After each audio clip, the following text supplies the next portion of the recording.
پیش ہے ہندی زبان میں اپڈیٹ۔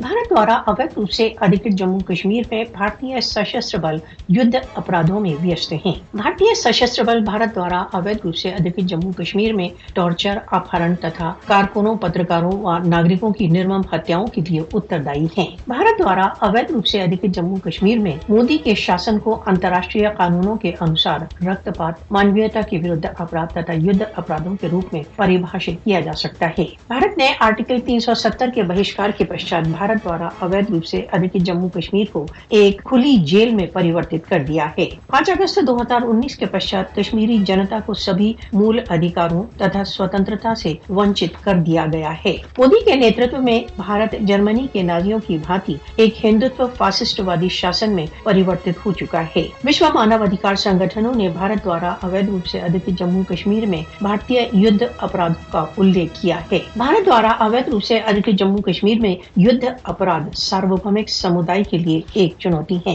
भारतीय सशस्त्र बलों को भारत द्वारा अवैध रूप से अधिकृत जम्मू कश्मीर में भीषण मानव अधिकार उल्लंघनों के लिए दंडित किया जाना चाहिए। विश्व शक्तियों को अपनी दोहरी नीतियों को त्याग कर भारत द्वारा अवैध रूप से अधिकृत जम्मू कश्मीर में किए जा रहे भीषण युद्ध अपराधों को बंद कराना चाहिए। राष्ट्र संघ को भारत द्वारा अवैध रूप से अधिकृत जम्मू कश्मीर में अंतर्राष्ट्रीय कानूनों के उल्लंघन करने के लिए भारत पर प्रतिबंध लगाने चाहिए।